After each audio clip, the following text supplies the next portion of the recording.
असलामुअलैकुम की हाल ने सारे अल्लाह पाक सब नु सलामत रखे आमीन सुमा आमीन। काफ़ी टाइम हो गया अम्मी और अल्ले में आया हुआ सी ठीक है क्योंकि सारा दिन हो गया अम्मी और अल्ले चक्कर ही कोई नहीं लगा है अम्मी में गल है कि आया सुमे तुसी आया दोपहरी है ना एक तो मैनू फुल्लां दी बड़ी बीमारी मैनू याद को नहीं होंदा कि अम्मी और अल्ले में अज आया या नहीं आया। खैर भाई साहब वड्डी सिस्टर में कॉल की उनके नाल हाल हवाला पुछा किया ठीक है ना तो उन्हें अगों कहानी ये दसी आ कि इकरा दी ना शादी हो रही कल क्यों अम्मी तो सानू कोई खबर ही कोई नहीं कोई बुलावा ही कोई नहीं क्योंकि हुण भाई साहब असी जरा पराए हो गए वड्डी सिस्टर तो कोई गिला नहीं ठीक है ना बेनोई साहब ते गिला है बेनोई साहब ने मतलब है कि ना साडे नाल सीधी गल दो नंबरी कीती आ जेकर इकरा दा दिल इहदे नहीं हैगा सी इन्हां नूं सारी कहानी दा हकीकत दा पता ते पहले ही दस छड़ दे ते साडी मतलब छोयर ही नहीं मनदी है ते लेकिन वो हुण पता चलिया है अज उन्दी समझो कि ना आंदे ने माइयों दी रस्म ते कल नूं निकाह आएगा बाकी अल्लाह ताला जी उन्हें खुश रखे तो निकाह मतलब एक ना ਜਿਹੜਾ मेरा बेनोई साहब है ना वो अपने भाई दे बेटे नाल करवा रहा ठीक है ना यानी अपने भतीजे नाल ते इहदे विच सिस्टर जिहड़ी है ना वो भी मतलब एक शादी दे विच भी शामिल कोई नहीं होंदी पई वो कहंदी मैं तो शादी च नहीं शामिल होना हाँ क्योंकि भाई साहब मंगणियां शंगणियां इहदे करा के मंगणी भी टुट गई कदां दी टुट गई मैं खैर कदे मैंशन नहीं कीता विच वीडियो दे लेकिन चलो जिथे किसी धी पुत्तर दा दिल होवे तो वो मतलब है कि उन्हों की ख्वाहिश रद्द भी नहीं की जाती क्योंकि हुण दौर ही ऐसा चल रहा भाई साहब कल नूं मतलब है कि बाद दुआवां लैण नालों बेहतर आ कि पहले ही बंदा सोच जाए। खैर मैं हुण चलना वड्डी सिस्टर अल्ले कोई थोड़ी जी मालूमात लैके उनके कोल तुहाडे नाल शेयर करसा इंशाअल्लाह ताला ठीक है ना जो भी हाल हकीकत हैगी तो मतलब गल तो काफ़ी दिनों की चलती वधिया उन्होंने आपस ही वड्डी सिस्टर मैंने दसदी रहिंदी है फोन करके लेकिन अज असल मतलब एक कहानी सामने आई आ कि मतलब है कि ना वाकई उनकी जड़ी ना कल नूं शादी हो रही निकाह हो रहा ठीक है तो हुण बाकी जड़ा ए समान वगैरह लिया ना है अम्मी मैं किसी होर गरीब बच्ची नूं देसां ठीक है ना क्योंकि सानू जदों शादी ते ही नहीं शामिल किया इन्हें तो फिर सानू किहड़ी जरूरत हैगी चलो किसी होर हाँ वो तो पहना ना हुण अपनी मर्जी नाल दे रहा ना कि ना है माबत अली सानू तो बुलाया तक नहीं ने हाँ चलो कोई मसला नहीं है जदों उनकी माँ ही नहीं शादी में शामिल हो रही तो फिर सानू किहड़ी जरूरत आ साडी तो मतलब रिश्तेदारी ज़्यादा अपनी भैन नाल ही है हैं दो तरी लगे आ जे माँ दी मन्ने आ था उन्हें मन्नी प्यो दी ठीक है उन्हें उदों ही आ छड़िया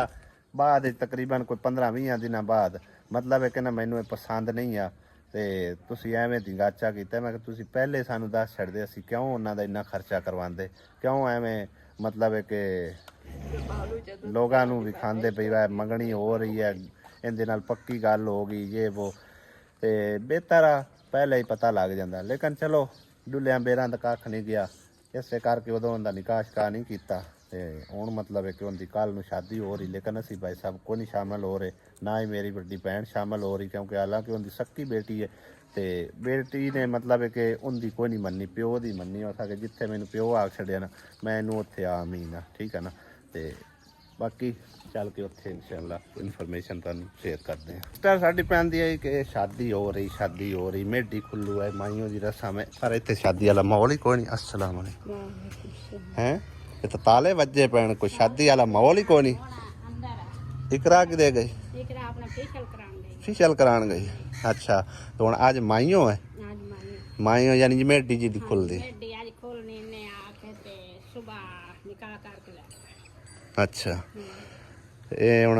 मतलब है कि सानू तो चलो गोला मारे तैनू भी कोई नहीं अपनी मन मर्जी है इकरा भी ये गल कीती है किड्डे अफसोस की गल है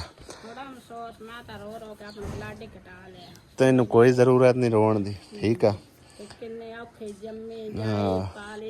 ਕੀਤੀਆਂ ਲੋਕਾਂ ਨੇ ਮਿਹਨਤਾਂ ਕੀਤੀਆਂ ਖੇਤ ਮੇਰਾ ਕਿਹੜੇ ਕਦਰ ਪਏ ਉਹ ਤਾਂ ਐਵੇਂ ਗੱਲ ਆ ਇਹਨਾਂ ਲੋਕਾਂ ਨਾਲ ਕੀਤੀ ਪਸੰਦ ਦੀ ਸ਼ਾਦੀ ਕਰਨਾ ਕੋਈ ਜੁਰਮ ਨਹੀਂ ਹੈ ਲੇਕਿਨ ਮਾਂ ਨੂੰ ਰੇਂਜ ਕਰਕੇ ਤੇ ਬੱਚੇ ਕਦੇ ਖੁਸ਼ ਨਹੀਂ ਰਹਿ ਸਕਦੇ ਖੈਰੀਅਤ ਅਸੀਬ ਤੂੰ ਵੀ ਨਹੀਂ ਰੋਕਿਆ ਕੀਤਾ ਕਿ ਤੂੰ ਵੀ ਨਾਲ ਰਲਿਆ ਫਿਨਾ ਹੈ ਨਾਲ ਰਲ ਜਾ ਨਿੱਕਾ ਰੋਂਦਾ ਕਰਲਾਂਦਾ ਉਹਨੇ ਉਹ ਆਂਦਾ ਅੰਮੀ ਤੂੰ ਛੱਡ ਪਰ ਦਫਾ ਕਰ ਤੂੰ ਇਹਨਾਂ ਨੇ ਕੀ ਕੱਢੂਗੀ ਚੱਲ ਤੂੰ ਆਪਣੀ ਕਦਰ ਇੱਥੇ ਕੋਈ ਨਹੀਂ ਚੱਲ ਆਪਾਂ ਚੱਲ ਗਏ ਮੈਂ ਕਹਿ ਕਰ ਤੂੰ ਸਬਰ ਰੱਖ ਤੇ ਆਪਾਂ ਇਹਦੇ ਵਕਤ ਨਹੀਂ ਆ ਚੀਜ਼ ਕਿੰਨੇ ਉਹਦਾਂ ਤੂੰ ਪਰੇਸ਼ਾਨ ਆਵੇਂ ਕਿ ਇਹਨੂੰ ਸਮਾਨ ਲਾਜ਼ਮੀ ਦੇਣਾ ਹੈ परेशान और मैं बड़ी आशा कि मेरे बच्चे का सामान नहीं मिला हाँ आज तो उसको ज्यादा परेशान हो ਉਹ ਹੈ ਨਾ ਸਮਾਨ ਸਾਰਾ ਅਸੀਂ ਕਿੱਡਾ ਔਖਾ ਹੋ ਕੇ ਤੰਗ ਹੋ ਕੇ ਜਲੀਲ ਹੋ ਕੇ ਮੰਗ ਪਿੰਨ ਕੇ ਬਣਾਇਆ ਹੈ ਤੇ ਲੇਕਿਨ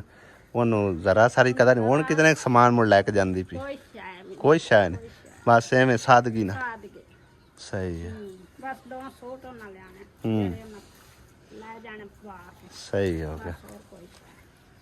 ਯਾਨੀ ਕਿ ਸੁਬਾ ਰੁਖਸਤੀ ਵੀ ਨਾਲ ਹੀ ਹੈ ਨਿਕਾਹ ਵੀ ਨਾਲ ਤੇ ਰੁਖਸਤੀ ਵੀ ਨਾਲ नहीं ना ਚਲੋ ਤੂੰ ਪਰੇਸ਼ਾਨ ਕੋਈ ਨਾ ਹੋ ਜਿਹੜਾ ਦੀਪ ਉਹ ਤਾਂ ਨਹੀਂ ਮੰਨਦਾ ਨਾ ਸਹੀ ਹੁਣ ਪਿਓ ਦੀ ਮੰਨੀ ਸੋ प्योर नहीं मन्नी सारी परजाई मसरे परजाई या सो कर सकती है ਹਾਂ आए मारा समझाने लगा जब हथी पवे बात दुआएं देवे की कुछ करे खीर में आके छाड़ ऐसे पर तू क्या बात दुआएं लगन ਚਲੋ ये छाड़ दे ਅੱਲਾ ਉਹਨੂੰ ਸੁੱਖ ਦੇਵੇ ਹੈ हां बस ਤੇ ਬਾਕੀ ਚਲੋ ਤੇਰਾ ਦਿਲ ਦੁਖੀ ਕੀਤਾ ਸੋ ਤੂੰ ਐਵੇਂ ਬਾਤ ਦੁਆਵਾਂ ਨਾ ਦੇਵੀਂ ਚਲੋ ਮੋੜ ਵੀ ਦੀ ਦਤਾਨ ਹੈ ਮੈਂ ਤਾਂ ਤੈਨੂੰ ਇਹੋ ਹੀ ਆਖਸਾਂ ਉਹ ਜਾਣੇ ਉੱਥੇ ਵੀ ਮਤਲਬ ਪਰਾਇਆਂ ਕੋਲ ਹੀ ਜਾਣਾ ਅਸੂ ਹੈ ਤੇ ਚਲੋ ਇੱਥੇ ਅਗਰ ਉਹਦੇ ਪਿਓ ਦੀ ਰਜ਼ਾਮੰਦੀ ਹੈ ਉਹਦੀ ਰਜ਼ਾਮੰਦੀ ਹੈ ਚਲੋ ਕੋਈ ਮਸਲਾ ਨਹੀਂ ਹੈ ਉਹਨੂੰ ਆਖਦੀ ਹੈ ਤੂੰ ਖੁਸ਼ੀ ਰਹੋ ਸੁਖੀ ਰਹੋ ਠੀਕ ਹੈ ਹਾਂ ਬਸ ਖੱਟ ਪਹਿਲਾਂ ਮੈਂ ਆਦੀ ਮਾਂ ਸਮਝਾਉਂਦਾ ਸੀ ਨਾ ਜਾਵਣ ਤਾਂ ਪਰ ਮੇਰੀ ਮਾਂ ਤੇ ਮੇਰਾ ਪਿਓ ਲੜਦੇ ਆਣ ਮੇਰੇ ਨਾਲ ਭਾਈ ਕਿਉਂ ਇਹਨੂੰ ਕੁੱਟਦੇ ਹਾਂ ਕਿਉਂ ਲੜਦੇ ਪਿਓ ਤੇਰੇ ਦੀ ਅਸਲ ਚ ਦਿਲ ਹੀ ਐਵੇਂ ਆਈ ਉਹ ਨਾ ਸਿੱਧੀ ਪੁੱਛੋ ਤਾਂ ਸੱਪ ਹੈ ਸਮਝ ਆਈ ਨਾ ਉਹ ਸੱਪ ਹੈ ਹੁਣ ਪਤਾ ਹੀ ਕੀ ਹੈ ਹੁਣ ਵੇਖਣ ਵਾਲੇ ਅਕਸਰ ਕਿਵੇਂ ਸੱਪ ਹੈ ਹਕੀਕਤ ਕੀ ਹੈ ਸਾਡੇ ਵਾਲੇ ਨਾ ਹੁੰਦੇ ਨੇ ਵੱਟੇ ਸੱਟੇ ਠੀਕ ਆ ਜਿਹੜੀ ਇਹਦੀ ਮਤਲਬ ਹੈ ਕਿ ਪਹਿਲੇ ਟਬਰ ਚੋਂ ਬੇਟੀ ਆਈ ਨਾ ਪਹਿਲੀ ਬੀਵੀ ਚੋਂ ਤਰੇ ਬੇਟੀਆਂ ਆਣ ਨਾ ਵੱਡੀ ਬੇਟੀ ਨਾਲ ਮੇਰਾ ਨਿਕਾਹ ਕੀਤਾ ਗਿਆ ਨਾ ਇਵੇਂ ਗੱਲ ਹੈ ਨਾ ਮੇਰੀ ਇਹ ਸਿਸਟਰ ਸਮਝੋ ਮੇਰੇ ਵੱਟੇ ਤੇ ਵਿਆਹੀ ਗਈ ਆ ਲੇਕਿਨ ਉਦੋਂ ਮੇਰੀ ਉਮਰ ਹੀ ਬਿਲਕੁਲ ਛੋਟੀ ਆਈ ਤਕਰੀਬਨ ਕੋਈ 10 ਸਾਲ ਹੋ ਸੀ ਤਕਰੀਬਨ ਬਲਕਿ ਜ਼ਿਆਦਾ ਆਈ 10-12 ਸਾਲ ਆਈ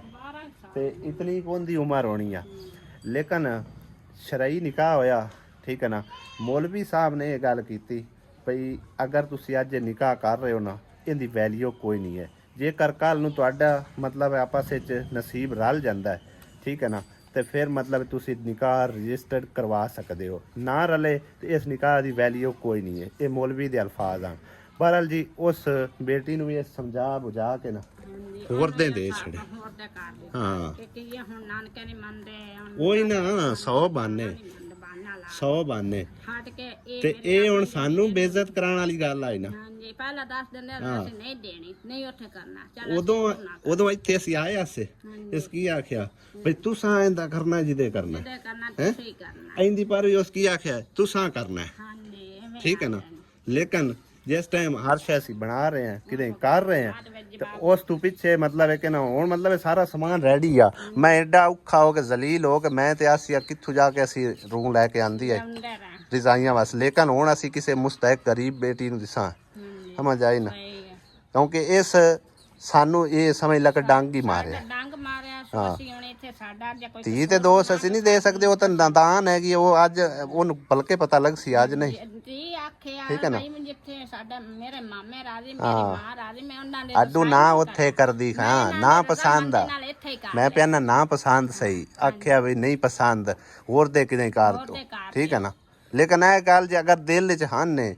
ਪਿਓ ਦੀ ਦੇ ਤੇ ਸਾਨੂੰ ਤਾਂ ਸਿੱਧੀ ਦੱਸਦੇ ਚ ਸਾਨੂੰ ਸਿੱਧੀ ਪਹਿਲਾਂ ਕਰ ਦਿੰਦੇ ਅਸੀਂ ਕੋਈ ਡਿੰਗਾਚਾ ਥੋੜਾ ਕੋਈ ਦਿੰਗਾਚਾ ਨਹੀਂ ਅਸੀਂ ਵਿੱਚ ਬਹਿ ਕੇ ਕਰਾਵੀਏ ਕਰਾ ਦੇ ਇਹ ਗੱਲ ਨੂੰ ਐਂਡ ਤੱਕ ਸਮਝਾਈ ਪਰ ਉਹਨੇ ਲੇਕਿਨ ਹੁਣ ਬਿਲਕੁਲ ਉਹ ਨਾ ਤੇਰੀ ਮੰਨੀ ਹੈ ਤੂੰ ਤਾਂ ਸੱਕੀ ਮਾਂ ਹੈ ਮੇਰੀ ਨਹੀਂ ਮੰਨੀ ਹਾਂ ਤੇ ਤੈਨੂੰ ਕੀ ਆਖਿਆ ਸੂ ਮੈਂ ਆਖਿਆ ਹਾਂ ਵੀ ਉਹਨਾਂ ਪਹਿਲੀ ਜਿਹੜੀ ਆਏਗੀ ਮਾਂ ਉਹਦੀ ਮਾਂ ਨਾ ਮਾਰ ਗਿਆ ਮੈਂ ਤਾਂ ਤੈਬਾਂ ਦੀ ਪੈਣਾ ਤਾਂ ਚਾਰਾਂ ਦੀ ਕਰਦਾ ਤੇਰੀ ਮਤਲਬ ਧੀ ਨਹੀਂ ਹੈ ਚਲੋ ਕੋਈ ਮਸਲਾ ਨਹੀਂ ਹਾਂ ਮੈਂ ਭਾਈ ਸਾਹਿਬ ਸਿੱਧੀ ਗੱਲ ਹੈ ਰਿਐਲਿਟੀ ਵਿਖਾਉਣਾ। ਰਿਐਲਿਟੀ ਦੇ ਵਿੱਚ ਆਂਦੇ ਨਾਲ ਸਿੱਧੀ ਨੂੰ ਆਉਂਦੀਆਂ ਨੇ ਮਿਰਚਾਂ, ਠੀਕ ਆ। ਹੁਣ ਕਿਸੇ ਨੂੰ ਮਿਰਚਾਂ ਲੱਗਦੀਆਂ ਜਾਂ ਜੋ ਵੀ ਹੁੰਦਾ, ਜੋ ਹਕੀਕਤ ਹੈ ਰਿਐਲਿਟੀ ਹੈ ਉਹ ਅਸੀਂ ਸ਼ੇਅਰ ਕਰਨੀ ਹੁੰਦੀ ਤੁਹਾਡੇ ਨਾਲ, ਠੀਕ ਹੈ ਨਾ। ਹੁਣ ਇਸ ਟਾਈਮ ਮੈਨੂੰ ਯਾਨੀ ਕਿ ਨਾ ਥੋੜਾ ਜਿਹਾ ਮੌਕਾ ਮਿਲਿਆ, ਅੱਗੇ ਇੱਥੇ ਭਰਾਣ ਵਾਦਾ ਵਾਵਾ ਇਕੱਠਾ ਹੋਇਆ ਹੋਇਆ, ਠੀਕ ਹੈ ਨਾ। ਤੇ ਮੈਂ ਸਿਸਟਰ ਨਾਲ ਰਾਬਤਾ ਕੀਤਾ, ਮੈਂ ਆਖਿਆ ਅਗਰ ਟਾਈਮ ਹੈ ਕੋਈ 10 ਮਿੰਟ ਤੇ ਮੈਂ ਆ ਜਾਣਾ, ਜੇ ਅਗਰ ਉੱਥੇ ਸਾਰੇ ਬੈਠੇ ਹੋਏ ਨੇ ਤੇ ਫਿਰ ਮੈਂ ਨਹੀਂ ਆਂਦਾ, ਠੀਕ ਹੈ ਨਾ। ਤੇ ਅੱਲਾ ਕੀਤਾ ਉਹ ਮੌਕਾ ਮਿਲਿਆ ਤੇ ਸਾਰੀ ਹਾਲ ਹਕੀਕਤ ਜਿਹੜੀ ਹੁਣ ਭਾਈ ਸਾਹਿਬ ਤੁਹਾਡੇ ਨਾਲ ਸ਼ੇਅਰ ਕੀਤੀ, ਇਸ ਕਰਕੇ ਸ਼ੇਅਰ ਕੀਤੀ ਹੈ ਕਿ ਜਿਨ੍ਹਾਂ ਨੇ ਸਮਾਨ ਬਣਾ ਕੇ ਦਿੱਤਾ ਉਹਨਾਂ ਨੂੰ ਵੀ ਬੜਾ ਦੁੱਖ ਹੋਣਾ ਹੈ। ਅੱਜ ਸਮਝ ਆਈ ਨਾ, ਉਹਨਾਂ ਨੂੰ ਵੀ ਦੁੱਖ ਹੋਣਾ ਹੈ ਵੀ ਹਾਂ ਖੁਆਰੇ ਕਿੰਨੀਆਂ ਉਹਨਾਂ ਮਿਹਨਤਾਂ ਕਰਕੇ ਤੇ ਪੈਸੇ ਉਹਨਾਂ ਕੱਲੇ ਉਸ ਵੀ ਇੱਕ ਗਰੀਬ ਭੈਣ ਤਰਲਾ ਲੈ ਰਹੀ ਹੈ ਬੇਟੀ ਵਾਸਤੇ ਹੈ, ਤੇ ਬੇਟੀ ਨੇ ਉਹ ਪਿਓ ਦੇ ਆਖੇ ਲੱਗ ਕੇ ਕਿੰਨੀਆਂ ਮੈਲੂਆਂ ਲੈਂਦੀਆਂ ਸੀ ਬੇਟੀ ਦਾ ਸਮਾਨ ਬਣ, ਮੈਂ ਦੇ ਸਮਾਨ ਤੋਂ ਬਗੈਰ ਨਾ ਜਾ ਉਹ ਹੈ ਨਾ। ਕੋਈ ਗੱਲ ਕਰਨ ਵਾਲੇ ਕਾ ਖੇਤ ਮੈਨੂੰ ਆਖਿਆ ਤੂੰ ਤਾਂ ਮੇਰੀ ਮਾਂ ਵੀ ਨਹੀਂ। ਹਾਂ ਇਹ ਸਿਰਫ ਮਿਹਨਤਾਂ ਕਰਨ ਜੋਗੀ ਹੈ, ਪੱਠੇ ਪਾਣ ਜੋਗੀ ਹੈ, ਸਹੀ ਹੈ ਨਾ। ਹੋਰ ਕੋਈ ਗੱਲ ਹੋਰ ਕਦਰ ਕੋਈ ਨਹੀਂ ਹੈ, ਠੀਕ ਹੈ ਨਾ। ਬਹਰਹਾਲ ਜੀ ਚਲੋ ਕੋਈ ਮਸਲਾ ਨਹੀਂ, ਅਸੀਂ ਤਾਂ ਦੁਆ ਹੀ ਦਿਸਾਂ ਚਲੋ ਜਿੱਥੇ ਰਵੇ ਸੁਖੀ ਰਵੇ ਖੁਸ਼ ਰਵੇ ਆ ਤਾਂ ਜਾਏ ਨਾ। ਚਲੋ ਮਾਂ ਦੀ ਨਾ ਸੀ ਤੇ ਪਿਓ ਦੀ ਤਾਂ ਮੰਨੀ ਸੁਣ, ਹਾਂ ਕੋਈ ਰੋਲਾ ਨਹੀਂ, ਜਿੱਥੇ ਉਹਨੂੰ ਚੰਗਾ ਲੱਗਾ ਉਹ ਨਾ ਕੋਈ ਰੋਲਾ ਨਹੀਂ। ਤੇ ਤੂੰ ਪਰੇਸ਼ਾਨ ਨਾ ਹੋ, ਠੀਕ ਹੈ ਨਾ। ਪਰੇਸ਼ਾਨ ਹੋ ਕੇ ਆਪਣੀ ਤਬੀਅਤ ਖਰਾਬ ਕਰ ਸੇ ਕੀ ਫਾਇਦਾ, ਕੋਈ ਫਾਇਦਾ ਹੈ? ਹਾਂ ਤੇ ਬਸ ਐਵੇਂ ਪਰੇਸ਼ਾਨ ਨਾ ਹੋਣਾ, ਦਿਲ ਤੇ ਰੱਖ ਗੱਲ, ਠੀਕ ਹੈ ਨਾ। ਤੇ ਜਾ ਪਿੰਡ ਚ ਹੀ ਰਹੀ ਹੈ, ਕਦੇ ਤਾਂ ਅਹਿਸਾਸ ਹੋਸੇ ਸੀ ਨਾ, ਕੋਈ ਗੱਲ ਨਹੀਂ ਉਹ ਸੀ ਇਹ ਨਾ ਗੱਲ ਕਰ, ਵੱਡਿਆਂ ਵੱਡਿਆਂ ਨੂੰ ਅਹਿਸਾਸ ਹੋ ਜਾਂਦਾ ਹੈ, ਸਮਝ ਆਈ ਨਾ। ਤੇ ਕਦੇ ਅਹਿਸਾਸ ਹੋਸੇ ਕਿ ਮੇਰੀ ਮਾਂ ਨੇ ਮੈਨੂੰ ਮਤਲਬ ਚੰਗੀ ਮੱਤ ਦਿੱਤੀ, ਮਾੜੀ ਨਹੀਂ ਦਿੱਤੀ, ਠੀਕ ਹੈ ਨਾ। ਵਕਤ ਚੰਗੇ ਚੰਗੇ ਵੱਡੇ ਵੱਡੇ ਮਤਲਬ ਹੈ ਨਾ ਗਿਰਾ ਦਿੱਤੇ ਤੇ ਸ਼ਾਹੀ ਕੋਈ ਨਹੀਂ। ਹਾਂ ਅੱਜ ਵਕਤ ਹੈ ਨੇ ਕਰਨ ਵੇ ਕੋਈ ਰੋਲਾ ਨਹੀਂ, ਹਾਂ ਜਿਵੇਂ ਚੰਗਾ ਲੱਗਣੇ। ਹਾਂ ਕੋਈ ਮਸਲਾ ਨਹੀਂ, ਹਾਂ ਪੱਥਰ ਹੁੰਦਾ ਕੋਈ ਨਹੀਂ, ਇਹਨਾਂ ਦੇ ਪਤਾ ਨਹੀਂ ਕਿਵੇਂ ਪੱਥਰ ਹੋ ਜਾਣ, ਸਾਡੇ ਪੱਥਰ ਨਹੀਂ ਹੁੰਦੇ, ਕੋਈ ਰੋਲਾ ਨਹੀਂ। ਸਮਝਾਇਆ ਬੜਾ ਸਮਝਾਇਆ ਬੜਾ ਕੋਈ ਨਹੀਂ। ਇਹ ਤਾਂ ਹੁਣ ਤੇਰਾ ਹੈ, ਤੂੰ ਹੀ ਸਮਝ ਸਕਣੀ ਹੈ ਜਾਂ ਅੱਲਾ ਸਮਝ ਸਕਦਾ ਹੈ, ਅੱਲਾ ਨੂੰ ਪਤਾ ਹੈ, ਕਿਸੇ ਨੂੰ ਕੀ ਪਤਾ। ਕਿਸੇ ਦੇ ਅੰਦਰ ਕਿਹੜਾ ਕਿਸੇ ਵਾੜ ਕੇ ਵੇਖਣਾ ਜਾਂ ਕਿਸੇ ਆਹੋ ਕੀ ਇਹਦੇ ਅੰਦਰ ਕੀ ਕੁਛ ਹੁੰਦਾ ਪਿਆ, ਕੀ ਅੱਗ ਬਾਲ ਰਹੀ ਕੀ ਨਹੀਂ ਬਾਲ ਰਹੀ। ਹਾਂਜੀ ਮੁੱਤਲਾ ਤਾਂ ਆਖਣਾ ਲੈ ਮਾਂ ਆਈ ਐਂ ਕੀਤਾ ਵਿੱਚ ਨਾ ਵੜੀ ਫਲਾਣਾ ਨਾ ਕੀਤਾ, ਇਹ ਨਹੀਂ ਪਤਾ। ਹੁਣ ਜਦੋਂ ਆਪ ਹੀ ਨਹੀਂ ਵਿੱਚ ਬਵਾਣ ਦਿੰਦੇ ਪਏ ਜਾਂ ਆਪ ਹੀ ਨਹੀਂ ਸੱਦੇ ਪਏ ਤੇ ਫਿਰ ਜ਼ਰੂਰਤ ਨਹੀਂ ਤੇ ਮੈਂ ਕੀ ਕਰ ਸਕਣੀ। ਜੇ ਇੱਥੇ ਮੇਰਾ ਕੋਈ ਕਸੂਰ ਹੋਵੇ ਤਾਂ ਮੈਂ ਪਿਆ ਨਾ ਇੱਜ਼ਤ ਨਾਲ ਕਦਰ ਨਾਲ ਸ਼ਾਨ ਨਾਲ ਵਿਆਹੀਏ ਆਪਣੇ ਹੱਥੀ ਬਹਿ ਕੇ ਕੋਲ ਬਹਿ ਕੇ ਹੈ, ਲੇਕਿਨ ਸਾਨੂੰ ਜਦੋਂ ਵਿੱਚ ਕਿਸੇ ਪੁੱਛਿਆ ਬੁਲਾਇਆ ਹੀ ਨਹੀਂ ਹੈ ਤੇ ਫਿਰ ਜ਼ਰੂਰਤ ਕਿਹੜੀ ਹੈ ਐਵੇਂ ਮਗਰ ਤੁਰਨ ਦੀ, ਸਮਝ ਆਈ ਨਾ। ਐਵੇਂ ਪਰੇਸ਼ਾਨ ਨਾ ਹੋਣਾ, ਦਿਲ ਤੇ ਰੱਖ, ਠੀਕ ਹੈ ਨਾ। ਅੱਲਾ ਚੰਗੀਆਂ ਕਰਸੀ, ਬਸ ਇਹੋ ਹੀ ਦੁਆ ਕਰੀ ਕਿ ਤੇਰੇ ਮਤਲਬ ਇਹ ਤਾਂ ਉਹ ਤੇਰਾ ਖੂਨ ਆ, ਤੂੰ ਤੇ ਹੀ ਮਾਂ ਹੈ, ਮਾਂ ਹੁੰਦੀ ਭਾਵੇਂ ਜਿਹੜੀ ਵੀ ਪੱਥਰ ਦੇ ਲੋਗੇ, ਤੂੰ ਤਾਂ ਇਹੋ ਹੀ ਗੱਲ ਕਰਨੀ ਹੈ ਨਾ ਕਿ ਜਾਤੀ ਹੈ ਸੁਖੀ, ਹਾਂ ਅੱਲਾ ਸੁੱਖ ਦੇ, ਠੀਕ ਹੈ ਨਾ। ਹਾਂ ਅਸੀਂ ਸਾਨੂੰ ਨਾ ਸੱਦਿਆ ਕੋ ਨਹੀਂ, ਮੈਂ ਤੇਰੇ ਵਾਸਤੇ ਸਿਰਫ ਜੱਟ ਦਾ ਜੱਟ ਆ ਗਿਆ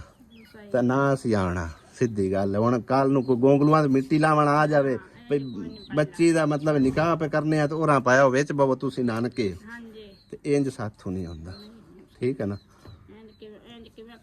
ਹਾਂ ਗੋਂਗਲੂਆਂ ਤੋਂ ਮਿੱਟੀ ਲਾਵਣ ਵਾਲੀ ਗੱਲ ਅਸੀਂ ਨਹੀਂ ਕਦੀ ਕੀਤੀ, ਤੇ ਤੂੰ ਪਰੇਸ਼ਾਨ ਨਾ ਹੋ, ਅੱਲਾ ਚੰਗੀਆਂ ਕਰਸੇ ਤੇ ਬਸ ਤੂੰ ਦੁਆ ਦੇ ਕੇ ਟੋਰੀ, ਠੀਕ ਹੈ ਨਾ। ਮੋੜ ਵੀ ਆਖਰ ਤੀ ਹੈ, ਮੈਂ ਤੇ ਹੀ ਤੈਨੂੰ ਆਖਸਾਂ ਹਾਂ ਪਿਓ ਦੀ ਮੰਨ ਲਈ ਸੁੱਤ ਤਾਂ ਕਿ ਪਿਓ ਹੀ ਚਲੋ ਪਿਓ ਹੈਗਾ, ਐਡੀ ਕੋਈ ਨਹੀਂ ਗੱਲ। ਲੇਕਿਨ ਦੁੱਖ ਇਸ ਚੀਜ਼ ਦਾ ਹੈ ਕਿ ਜਿਹੜੀ ਧੋਖੇਬਾਜ਼ੀ ਹੈ, ਸਮਝ ਆਈ ਨਾ। ਸ਼ੁਰੂ ਤੋਂ ਅਗਰ ਇਹਨਾਂ ਦੇ ਦਿਲ ਚ ਉਹ ਸ਼ੁਰੂ ਤੋਂ ਦੱਸ ਛੱਡਦੇ ਹਾਂ ਤੇ ਹੋਰ ਦੁੱਖ ਇਸ ਚੀਜ਼ ਦਾ ਹੈ, ਠੀਕ ਹੈ ਨਾ। ਹੋਰ ਉਹਦੇ ਵੀ ਪਰਾਇਆ ਤਾਂ ਨਾ ਇਹਦੇ ਵੀ ਪਰਾਇਆ ਤਾਂ, ਠੀਕ ਹੈ ਨਾ। ਨਾ ਉਹ ਕੋਈ ਮਤਲਬ ਹੈ ਕਿ ਦੁਆ ਸਾਡੇ ਮਾਮੇ ਤਾਏ ਚਾਚੇ, ਹਾਂ ਉਹ ਹੈ ਨਾ, ਕੋਈ ਰੋਲਾ ਨਹੀਂ, ਜਿੱਥੇ ਇਹਨਾਂ ਨੂੰ ਚੰਗਾ ਲੱਗਾ ਤੇ ਬਾਕੀ ਤੂੰ ਨਾ ਟੈਨਸ਼ਨ ਲਓ, ਠੀਕ ਹੈ ਨਾ। ਹਾਂ ਬਾਕੀ ਉਹਨੂੰ ਅਹਿਸਾਸ ਹੋ ਸੀ ਇਨਸ਼ਾਅੱਲਾ, ਠੀਕ ਹੈ ਨਾ। ਕੋਈ ਨਹੀਂ ਕਦੇ ਨਾ ਕਦੇ ਤਾਂ ਹਾਂ ਖੈਰ ਸੱਲਾ। ਜਿਵੇਂ ਚੰਗੀ ਲੱਗਣੇ